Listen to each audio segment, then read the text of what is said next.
Allah menamakan dirinya Al-Hadi, penunjuk jalan. Dan sifat Allah pasti nafidah karena Allah tidak terkalahkan. Sama seperti Allah menyifati dirinya Ar-Razzaq, Ar-Razik yang memberi rizki.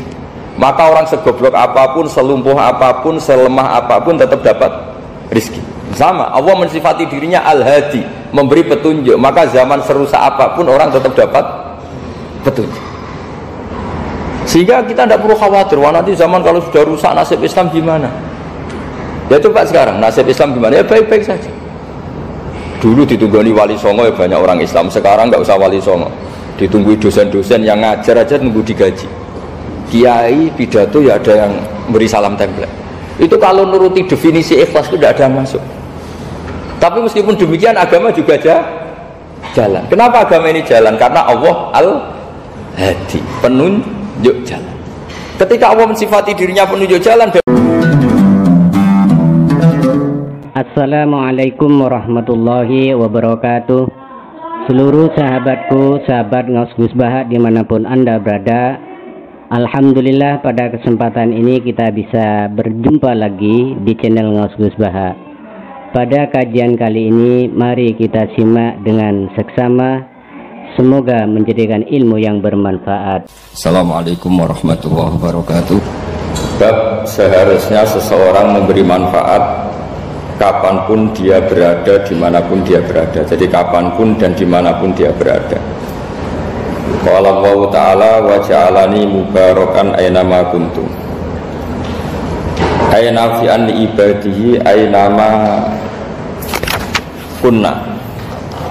Di sini diterangkan an-naf'u naf'ani, naf'un fil adyan wa naf'un fil abdan. Wal barakah kasratul khairi wa ziyadatu. Fa'athna wa ala Isa biqaunihi ja'alahu nafi'an lil ibadi aynama kana wa haitsu kana. Jadi yang perlu saya terangkan, di antara sifat dasar orang-orang baik adalah di mana saja, kapan saja itu memberi manfaat. Termasuk tentu saat paling sulit. Jadi Nabi Isa menceritakan dirinya itu wa ja'alani mubarakan aynama kuntu, saya ditakdir Allah berada di mana saja memberi berkah, memberi kemanfaatan bagi orang lain. Ada beberapa cerita tentang Nabi Isa. Jadi perlu diketahui ada 3 nabi yang seperiode. Satu Ibrahim dan Nabi Lut. Ibrahim itu sama Nabi Lut itu pernah paman. Kedua Nabi Musa dan Harun.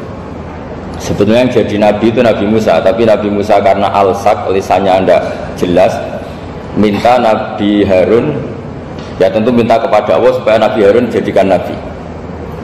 Terus ketiga Nabi Isa dan Yahya.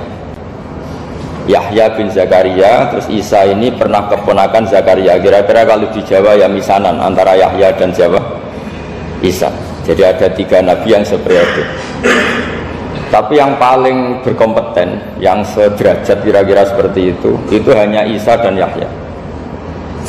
Karena Nabi Lut dan Nabi Ibrahim itu beda level. Karena Lut ini pernah keponakan, jadi hubungannya kira-kira yang murid dan guru.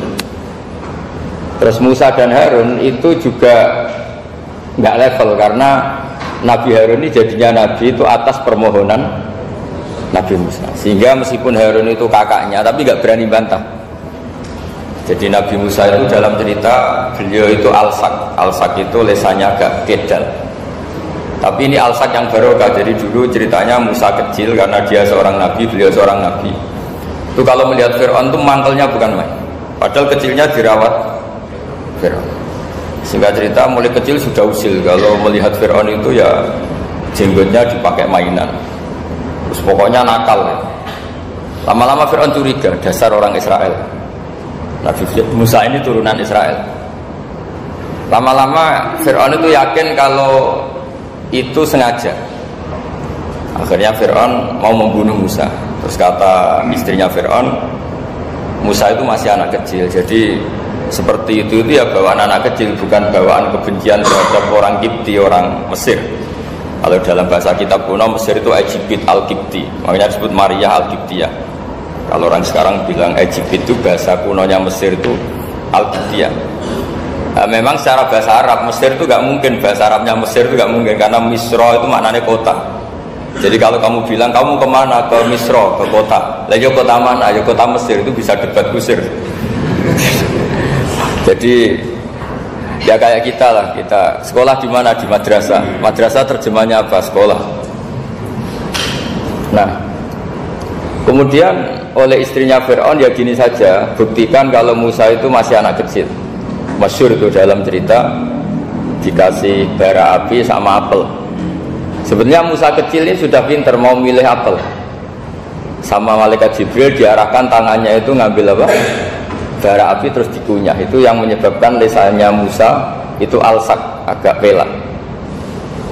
Nah, ketika jadi Rasul itu akan repot karena nanti harus pakai penerjemah. Jadi seorang Rasul tapi lisannya tidak apa? Cakap. Akhirnya Nabi Musa realistis ngendikan ketika diutus, wa akhi Harun wa afsahu minni lisanan fa arsilhu ma'yarid ayyusaddiquni inni akhafu ayyukadzibun. Ya Allah, saudara saya Harun itu lisannya lebih fasih. Tolong jadikan dia Rasul sebagai penguat saya. Akhirnya Allah mengabulkan doanya Nabi Musa, kemudian Harun dijadikan sebagai apa? Rasul. Sehingga meskipun satu angkatan, Harun dan Musa ini enggak level.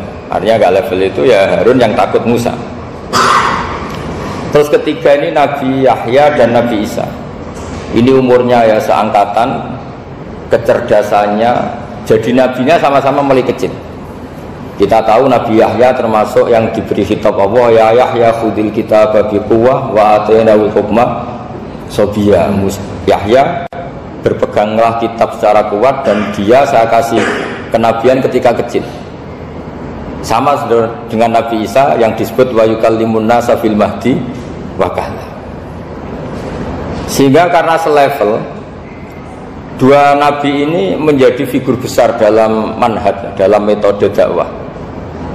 Dua, karena masih misanan tadi, kalau Jawa kira-kira mirip misanan. Dua nabi ini kalau memilih satu kampung, itu kalau Nabi Yahya itu milih kalau singgah di satu kampung, Nabi Yahya mesti tanya, orang sini yang paling soleh siapa, yang paling baik siapa. Ya terus singgah atau nginap di rumahnya orang baik tadi. Tapi kalau Nabi Isa enggak, orang sini yang nakal siapa, yang paling beling siapa. Terus Nabi Isa singgah di situ. Akhirnya ada pertanyaan dari Nabi Yahya, lima tanzilu ala syirarin nas, kenapa kamu selalu singgah di orang-orang nakal? Syiror itu orang-orang nakal. Masyhur itu Nabi Isa menjawab, ana tabibun udawil mardo. Di mana-mana Nabi itu ibarat seorang dokter, kerjaannya tentu menyembuhkan orang-orang yang apa? Sakit. Jadi dua nabi ini sering berdebat, tentu debat yang baik, dan itu menjadi cara Jawa itu punjeri ilmu. Jadi manhaj ilmu besar antara Yahya dan Isa.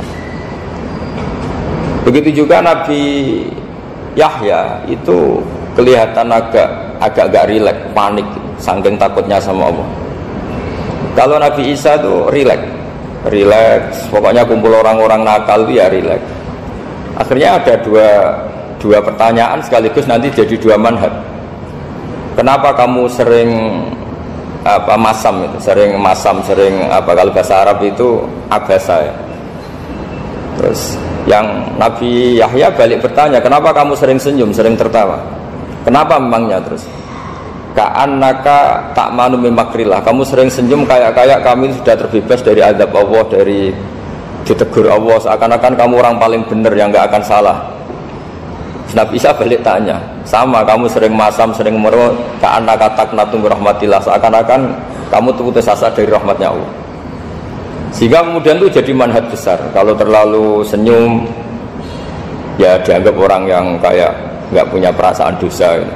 Tapi kalau terlalu masam, terlalu merenggut, seakan-akan rahmat Allah itu terbatas, sehingga seakan-akan Allah itu rahmatnya nggak cukup lah untuk mengelola manusia ini. Sehingga itu jadi metode besar yang masyhur itu dalam sebuah hadis Nabi ngendikan, ulama ummati ka anbiya Bani Israil. Ulama umatku itu kapasitasnya atau fungsinya atau manfaatnya setingkat nabi-nabi Bani Israil. Karena ketika umat ini nggak ditunggui para nabi setelah Rasulullah SAW, itu yang nunggui hanya ulama. Tapi ulama ini sudah cukup mewakili para nabi Bani Israel. Dan banyak syurahul hadis, para penyarah hadis mensarahkan Nabi tidak ngendikan ulama umati kamisli seperti saya, tapi ka'ambiyai Bani Israel, sebagaimana nabi-nabi Bani Israel. Nabi Bani Israel itu macam-macam, termasuk ada yang tidak nikah, yaitu yang bernama Yahya dan Isa. Delala umatnya Nabi itu ada orang alim alamah yang ilmunya melegenda, yaitu namanya Imam Nawawi. Itu tidak nikah sampai kabudut. Meskipun dalam ajaran syariatnya Nabi an-nikah sunnati, tapi selalu ada orang yang ditakdir tidak nikah karena masyhul, karena sibuk ngurus ilmu. Bukan karena tidak laku, yang jelas itu bukan karena tidak laku. Imam Nawawi itu ganteng, orangnya ya normal, tapi karena sibuk nulis, beliau sampai kabudut itu tidak nikah. Imam Sibawayh itu suka sekali sama ilmu, menjadi istri utamanya ya ilmu itu. Dia ganteng, Sibawayh itu maknanya tuh apel, dia ganteng sekali, sampai banyak cewek yang seneng. Akhirnya dia nikah. Dia nggak pernah dikumpulin. Dia belajar terus. Ketika beliau ke pasar, dulu nggak ada supermarket, beli kertas, kitabnya dibakar semua sama istrinya. Dikira istrinya terus mencintai dia, malah diceraikan. Itu siapa? Imam Sibawayh. Terus ada umatnya Nabi yang paling unik di dunia, mungkin Pak dosen, saya kiai pun nggak bisa niru. Itu ada orang tuh ganteng sekali, istrinya cantik sekali. Itu tahu-tahu sudah 10 tahun tidak pernah hubungan suami istri. Karena ketika si suami itu tahu istrinya cantik, itu langsung sholat sujud syukur, sholat terus, saking senengnya punya istri cantik. Yang istrinya cantik juga solihah, tahu suaminya ganteng ya terus sholat terus syukur. Itu sampai berhari sampai bertahun-tahun. Terus ketika ketemu cocokan, dek kita sudah nikah berapa? Terus dilihat kayaknya sudah 10 tahun tapi tidak pernah hubungan. Oh itu nggak kebayang, itu ganteng sama cantik. Kalau jelek sama jelek itu mungkin. Yang satu bilang naudzubillah, satu itu kan nunggu rafa saja. Ini nggak ganteng sama cantik. Nah kenapa kualitas ulamanya Rasulullah itu bisa seperti Nabi Bani Israel? Karena agama ini, umat ini sudah ada ditunggui para nabi.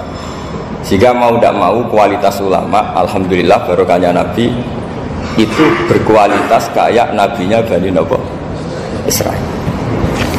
Nah ini penting sekali saya utarakan supaya dicek saja. Kalau kita nggak percaya, dicek saja dalam hadis-hadis sahih. Misalnya begini, ketika Nabi memenangkan perang Badar, itu ada Asra Badrin, tawanan-tawanan perang Badar.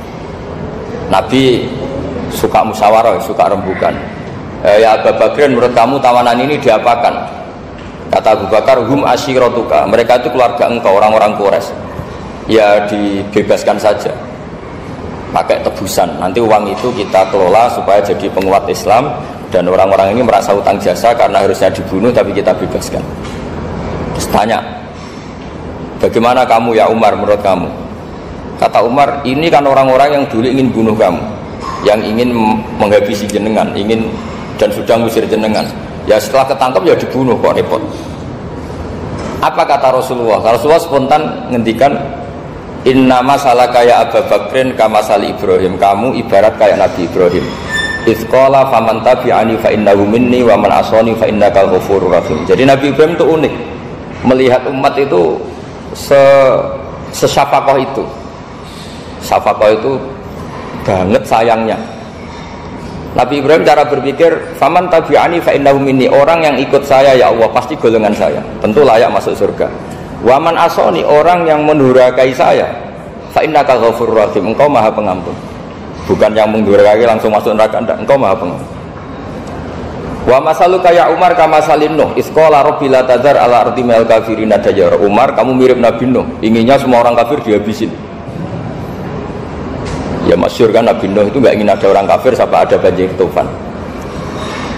Nah kalau sampean tanya bedanya apa dengan garis keras sekarang? Bedanya ya beda sekali. Kalau Nabi Nuh benci sama orang kafir itu diserahkan yang punya, sehingga yang punya yaitu Allah yang menghukum dengan banjir bandang. Tapi kalau kita kan kadang kita bertindak sendiri, jadi potensi disalahkan. Yang jelas dalam hadis-hadis sahih, Nabi Nuh itu tidak bisa mensyafaati karena itu. Ketika diminta syafaat, ini hadis sahih bukan ada di Bukhari, ada di Muslim. Karena biasanya kalau di kota itu ditanya ini sahih enggak? Untungnya yang tanya kadang enggak paham, ini alhamdulillah aja jadi wah repot. Nabi Nuh itu diantara sebabnya enggak bisa mensyafaati adalah pernah corong Jawa maksudno kaume. Kalau dalam bahasa Arab itu da'a li Zaidin berarti mendoakan positif, kalau da'a la Zaidin mendoakan negatif. Kalau orang Jawa itu ada doa, ada maksud. Nabi Nuh adalah orang yang pernah maksudkan kaumnya. Nah, saya cerita sedikit tentang Nabi Nuh dan Nabi Ibrahim. Nabi Ibrahim dianggap tadi cerminannya Abu Bakar, dianggap niru Ibrahim, cerminannya Umar, dianggap niru Nabi siapa? Nabi Nuh. Lalu kalau sampean tanya, bedanya gimana? Begini logikanya. Andai kan kita mengkaji secara akademik begini. Ada ulama besar namanya Abdul Hasan Asyadzili, itu masyhur di Indonesia menjadi Thariqah Asyadziliyah. Terus ada seorang muridnya minta gini, ya Abdul Hasan Asyadzili, tolong saya dikasih ijazah supaya saya tidak pernah maksiat di bumi ini. Karena saya takut sama Allah, kalau saya maksiat itu merasa tidak nyaman dengan Allah. Abdul Hasan Asyadzili ini malah marah besar. Atuhibbu alla tadhharu maghfiratu. Kalau kamu tidak pernah maksiat, berarti kamu suka maghfirahnya Allah Ta'ala itu tidak kelihatan, karena tidak ada yang maksiat. Tapi bukan dukung kamu yang tidak ada, ini cerita ilmiah. Tapi kalau Sayyid Abdul Al-Haddad itu kebalikannya. Ada orang fasik itu hidup berkeliaran, mengganggu masyarakat, ganggu ketertiban agama. Ada kiai atau siapa gitu mendoakan supaya tobat atau dikasih panjang umur supaya nanti bisa tobat.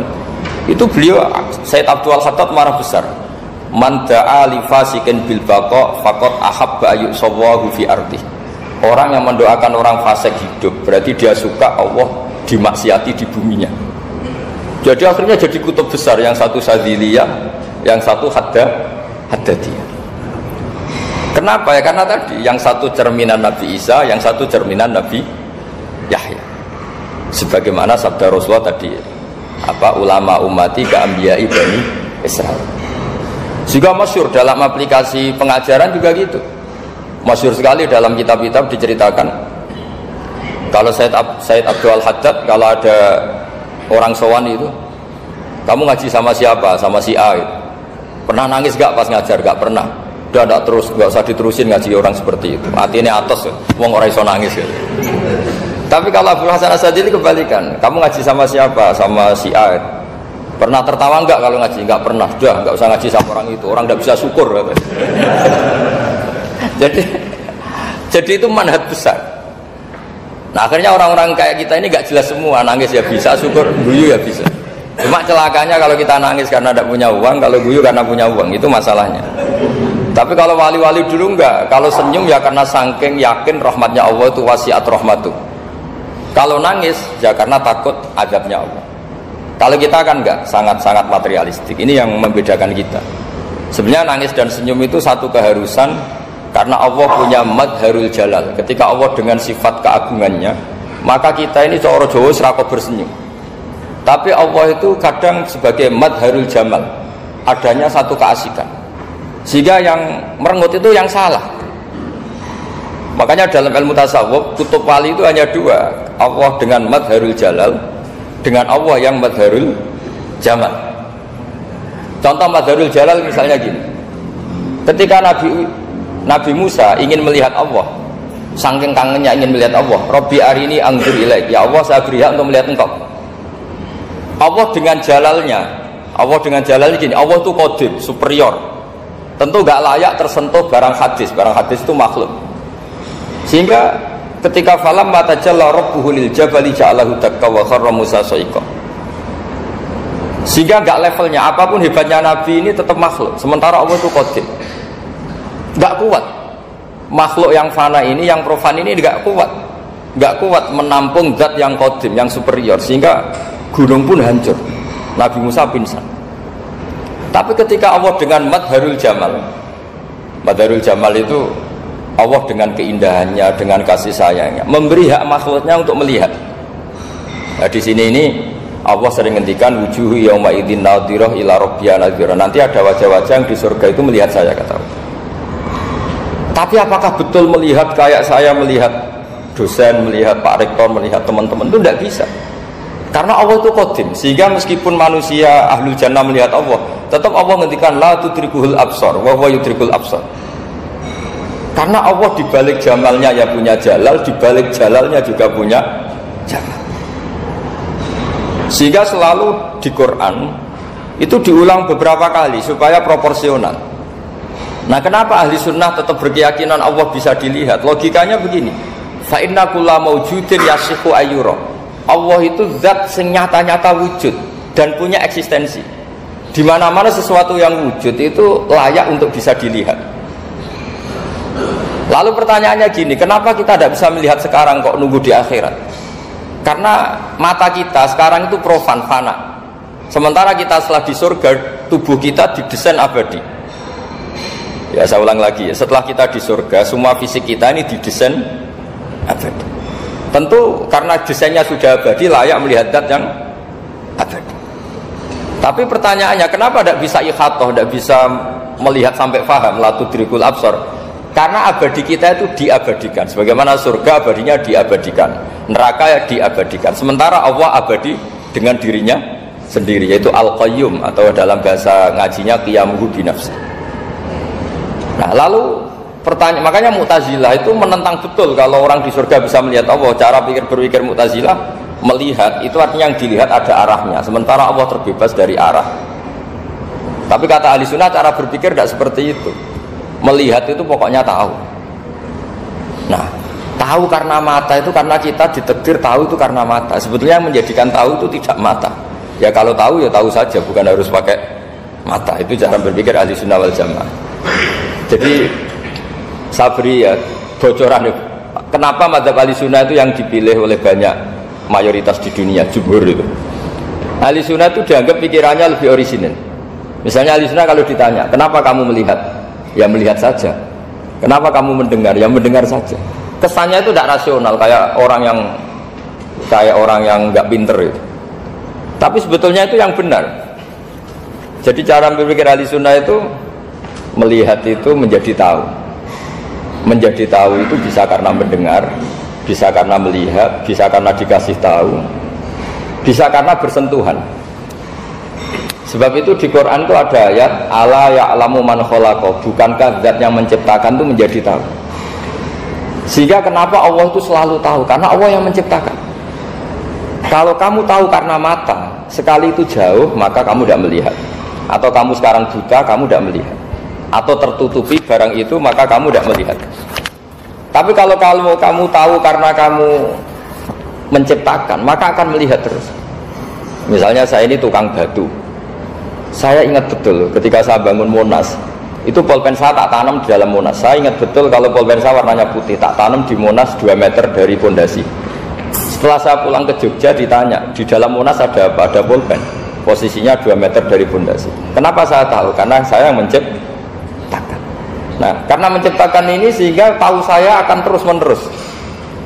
Tapi kalau tahu karena mata, sekali barang itu tertutupi, nggak tahu. Misalnya saya tahu jenengan karena dekat sekali jenengan kemana-mana, saya sudah tidak tahu. Tapi kalau saya menaruh sesuatu di tubuh Anda, sehingga kamu kemana-mana saya tahu bahwa barang itu ada di tubuh Anda. Nanti kalau ada yang protes, tapi bisa saja Gus barang itu dicuri orang, kemudian Anda tidak tahu. Yang menjadi tidak tahu karena saya sudah tidak menciptakan suasana itu. Selagi saya menciptakan, maka akan tahu terus. Ya, tapi karena Allah ini menciptakan semua yang ada di bumi, maka Allah tahu terus. Jika Allah tahu cara bikin kuman, terus tahu bahwa manusia itu punya kuman, kumannya punya organ, organnya juga punya kuman. Terus gak kebayang. Kamu bayangkan kayak, makanya Allah itu kalau cerita sederhana, innallaha la yastahi ayyadriba mathalam ma ba'udatan fama fawqaha. Allah itu tidak malu bikin perumpamaan nyamuk, karena nyamuk itu lebih dahsyat dibanding gajah. Para pematung itu disuruh bikin gajah masih mampu, bikinkan patung gajah mungkin masih sanggup. Tapi kalau tak suruh bikin patung nyamuk, nggak usah bikin hidup, patungnya saja sekecil itu.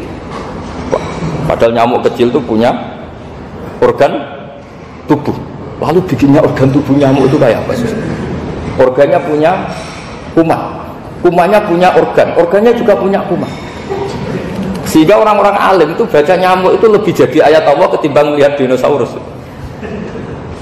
Tapi sekarang orang itu nggak tertarik ceritanya. Jadi beda perasaannya orang alim sama orang awam. Kalau orang awam tuh melihat mukjizat kan yang dasar-dasar kayak dinosaurus, gajah, wow gitu. Kalau orang alim nggak, malah melihat nyamuk.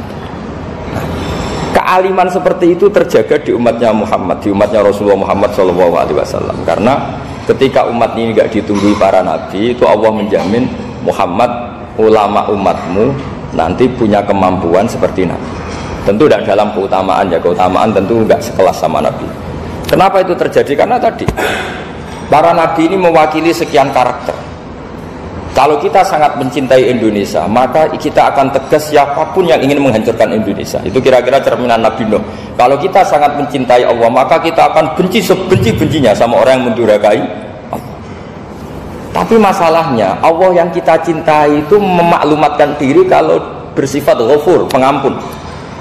Jika kalau kita terlalu kasar, ini kan yang kita cintai bersifat Ghafur kok kita kasar.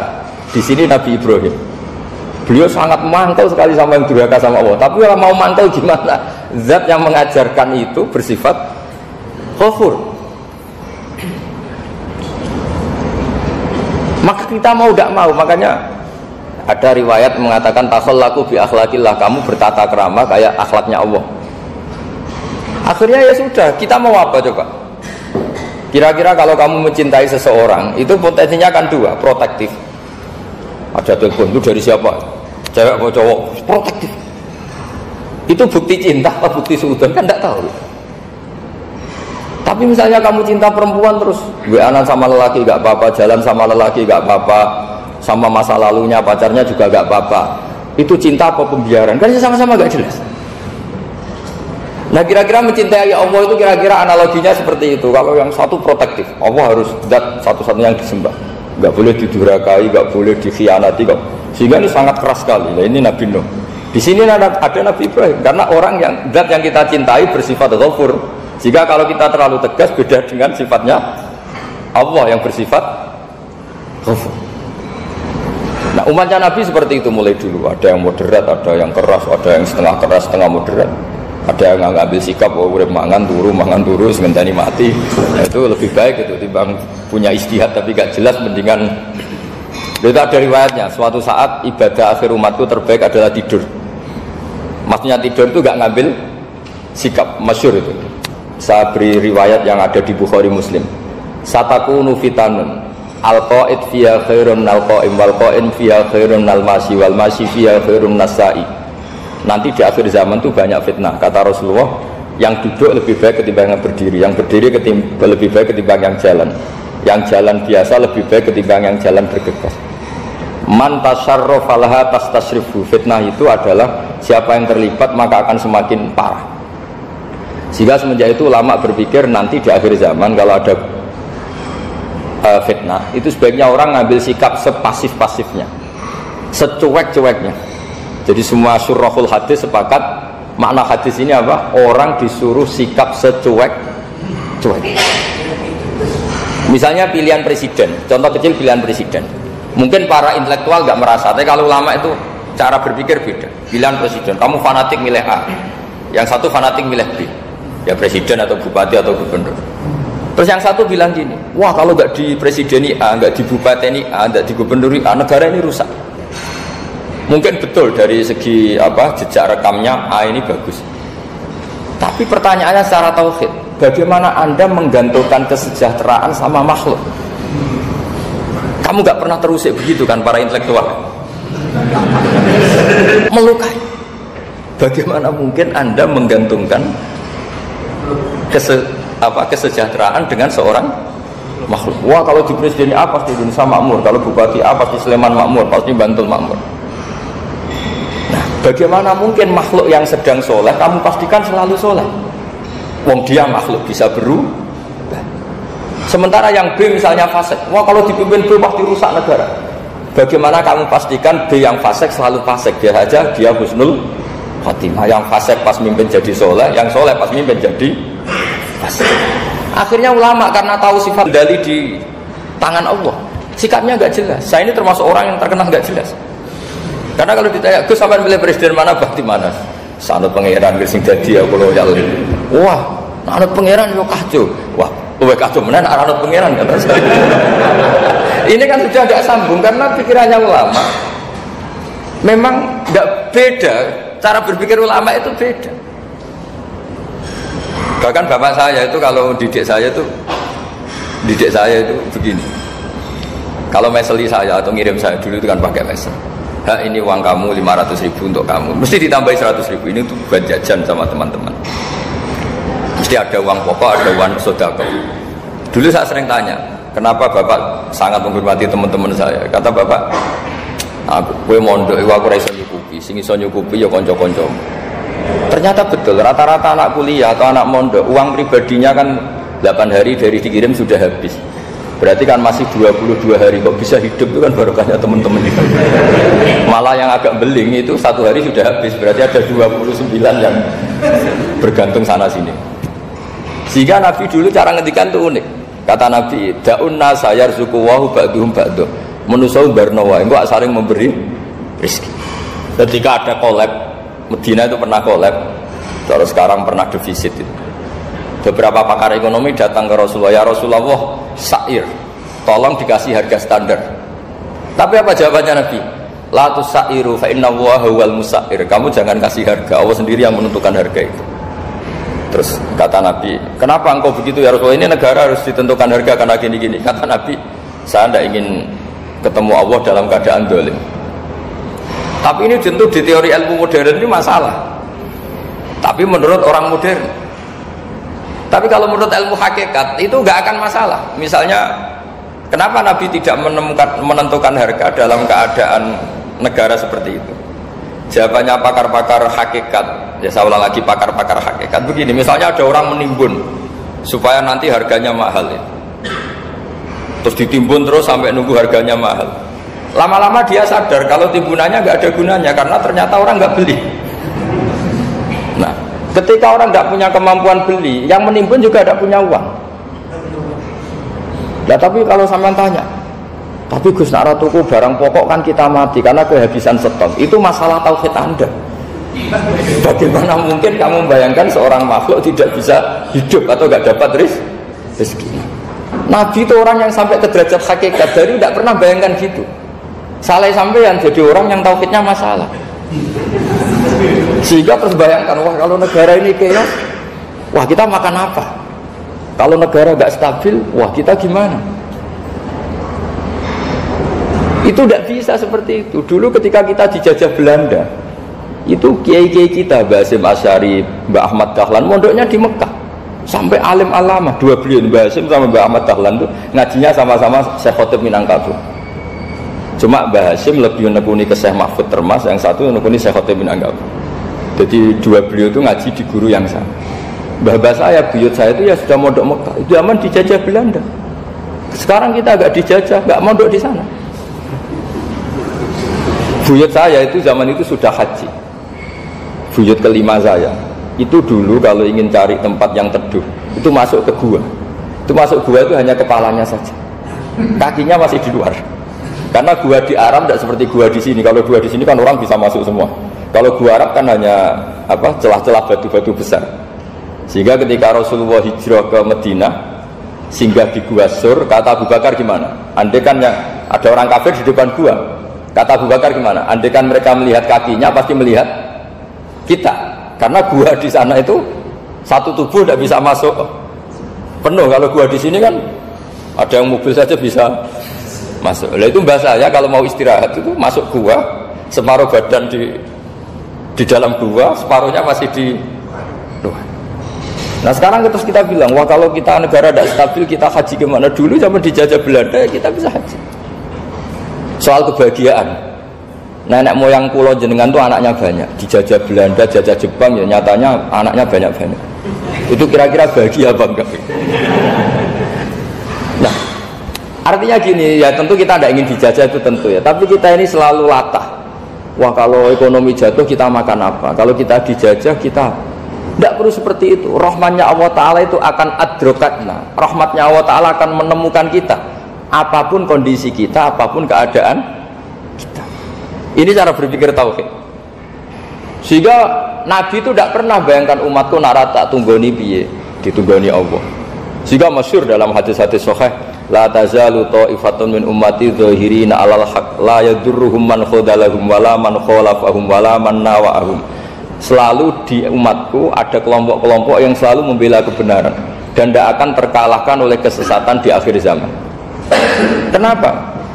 Cara berpikir orang tauhid itu sederhana begini. Allah menamakan dirinya Al-Hadi, penunjuk jalan. Dan sifat Allah pasti nafidah karena Allah tidak terkalahkan. Sama seperti Allah menyifati dirinya Ar-Razzaq, Ar-Razik yang memberi rizki. Maka orang segoblok apapun, selumpuh apapun, selemah apapun tetap dapat rizki. Sama, Allah mensifati dirinya Al-Hadi, memberi petunjuk. Maka zaman serusak apapun orang tetap dapat petunjuk. Sehingga kita tidak perlu khawatir, wah nanti zaman kalau sudah rusak nasib Islam gimana? Ya coba sekarang nasib Islam gimana? Ya baik-baik saja. Dulu ditunggoni wali songo ya banyak orang Islam. Sekarang nggak usah wali songo, ditunggui dosen-dosen yang ngajar aja nunggu digaji. Kiai pidato ya ada yang beri salam template. Itu kalau nuruti definisi ikhlas itu tidak ada yang masuk. Tapi meskipun demikian agama juga jalan. Kenapa agama ini jalan? Karena Allah Al-Hadi, penunjuk jalan. Ketika Allah mensifati dirinya penunjuk jalan dan sifatnya Allah pasti nafidah, pasti terjadi. Karena Allah tidak pernah gagal. Sehingga agama ini akan ada terus sampai akhir zaman. Coba Amerika kayak apa, Islamofobia. Di Amerika tambah lama tambah banyak Islam, Eropa juga gitu, Australia juga gitu. Andai kan nuruti teori sosial, sudah dunia sudah materialistik kayak gini, orang dohirnya itu akan meninggalkan agama. Nyatanya enggak juga. Saya pernah di Korea seminggu, itu di negara ateis. Itu TKI ke sana tuh nyari uang. Ternyata ya kepikiran bikin masjid, bikin komunitas Islam. Coba siapa yang menggerakkan hati itu? Hanya Allah Subhanahu wa ta'ala. Ya, jadi cara berpikir tauhid saya ulang lagi, saya mohon sekali di pengajian ini saya cerita wajah alani mubarakan aina ma kuntu. Jadi cara berpikir sekian nabi, terus kita punya karakter tertentu, kita milih nabi ini itu sah. Karena ulama ummati ka'ambiyai Bani Israel. Ulama umatku itu ibarat kayak nabi Bani Israel. Jadi ada yang milih tadi seperti Nabi Isa fokusnya ngurusi orang-orang nakal. Itu juga bagus karena di mana-mana nabi itu seperti dokter. Tapi Nabi Yahya hanya berkawan sama orang-orang soleh. Kita tahu berkawan orang fasik itu resiko ketularan. Iman pas-pasan wae kancane nang fasik kan taqabbalallahu minna minkum gitu. Wong kamu sendiri tidak sehat-sehat amat berteman orang penyakitan kan bahaya. Tapi kalau kamu sebagai dokter kok hanya berteman orang sehat, lalu kamu apa? Penelitiannya gimana? Masa saya dokter spesialis, pernah penelitian, semua orang sehat saya pernah saya teliti. Itu dokter aneh apa enggak? Saya dokter spesialis TBC, spesialis paru-paru. Yang kamu teliti siapa? Semua orang sehat. Pernah meneliti yang sakit? Tidak pernah. Kan ya jadi dokter aneh. Tapi misalnya terus kamu sendiri terus berteman orang penyakitan terus, kan ya rawan tertular. Nah, ini ada dua figur yaitu Nabi Yahya dan Nabi siapa? Jadi jelas ya ada ayatnya ud'u rabbakum tadarru'aw wa khufyah. Terusannya apa? Innahu la yuhibbul mu'tadin. Kalau kamu berdoa itu yang tadarru' itu ya yang sangat sopan, wa khufyah secara diam-diam atau secara enggak berlebihan. Terusannya ayat innahu la yuhibbul mu'tadin. Allah itu tidak suka orang yang melewati batas. Itu termasuk melewati batas dalam doa karena ada unsur mendikte Allah. Saya memberi contoh tadi. Misalnya kita sebagai cowok berdoa, ya Allah saya ingin punya istri cantik, sholihah, nasabnya baik, nggak pernah cerewet, nggak pernah apa. Itu kan nanti nyarinya juga susah. Nanti kalau Allah menjabatkan itu adanya di surga, ning donya ora payu rabi kira-kira. Ya itu sudah berlebihan. Terus kalau ada ulama mengatakan doa itu mukhul ibadah, itu maksudnya gini, doa itu bukti kita minta itu bukti kita lemah. Dan merasa lemah itu sudah bagian dari ibadah. Makanya masyhur itu syairnya Abdul Al-Haddad itu, fadu'ai wabdihali dalilun li fiftikori itu. Jadi saat berdoa itu hanya sebagai bukti saat butuh Allah. Saya sendiri tidak punya kepentingan mustajab apa enggak. Jadi wali-wali yang mengatakan doa itu mukhul ibadah, sebetulnya itu malah wali-wali yang dari awal enggak kelintas disembadani apa enggak. Butuhnya dia itu menunjukkan bahwa saya ini lemah. Buktinya posisinya minta. Itu yang dimaksud mukhul ibadah. Tapi kalau kita berdoa terus posisi kita protes, katanya kamu baik ya Allah, engkau baik, ternyata enggak juga. Buktinya semua doa saya enggak kamu kabulkan. Wah, ini malah doa kriminal jadinya. Jadi yang dimaksud mukhul ibadah itu doa itu bukti minta. Minta itu bukti lemah. Makanya ada syairnya Abdul Haddad masyhur, fa du'a ibtihali dalilun li fiftiqah. Jadi saya minta engkau ya Allah itu bukti saya butuh. Jadi itu bukan dua hal yang harus dipertentangkan. Jadi kalau doa dikatakan apa? Ibadah, karena di doa itu minta. Nah, minta itu bukti merasa kita lemah. Berarti kita sa'il, Allah mas'ul. Kita minta, Allah yang kita mintain. Kita menengadah, Allah yang berposisi memberi. Itu saja sudah cukup sebagai ibadah. Meskipun doa kita tidak mustajab. Karena memang tadi seperti itu. Kalau di ilmu-ilmu tasawuf itu apa ya? Doa itu memang benar-benar sudah mukhul ibadah, karena tadi perasaan merasa butuh sama Allah itu. Nah, merasa butuh itu, nah kalau kita berdoa merasa butuh sama yang kita minta, itu dalam ilmu tasawuf sudah kriminal. Berarti kamu lebih butuh makhluknya. Misalnya begini ya, saya ingin punya rumah bagus, terus setelah punya rumah kredit saya utangnya banyak. Sebetulnya saya itu tidak pernah ingat Allah. Gara-gara utang banyak, kredit jatuh tempo, terus melibatkan Allah. Ya Allah, saya ini utang banyak ini, terus tolong dibayar. Sebetulnya saya itu ingat utang, cuma Allah tak libatkan kan gitu. Lah itu tidak akan jadi wali. Yang jenis ini tidak akan jadi wali. Saya ingin jadi dosen, melibatkan siapa ya nanya? Melibatkan Allah, terus malam-malam bangun melibatkan Allah. Itu artinya apa? Kamu itu lebih ingin yang kamu minta ketimbang ingin Allah. Kalau wali itu enggak gitu, kangen Allah, terus tahu Allah itu zat pemberi, karena tahu Allah zat pemberi terus minta. Maka yang dikangen itu ya Allahnya dulu. Kalau kita kan enggak, punya kasus dulu, punya keinginan banyak dulu, baru ingat siapa yang bisa ya. Oh Allah, terus Allah kita libatkan. Ya untungnya Allah baik, mau ramal utang bukan mikir, untungnya Allah tidak jawab itu. Jadi itu bedanya wali. Kalau wali itu kangen Allah dulu, baru minta. Kalau kita enggak, banyak masalah dulu, baru melibatkan Allah. Nah yang jenis ini itu bahaya. Kalau enggak disembadani mesti ngomel ya. Gusti katanya kalau yang minta kamu kabulkan, ternyata ini enggak. Nanti kalau Allah jawab, kamu itu tidak kangen saya, kamu itu kangen uang, kangen perempuan cantik yang kamu inginkan, terus kamu melibatkan saya. Urusannya apa saya dengan itu, Pak? Makanya tidak usah nuntut, karena awalnya sudah salah.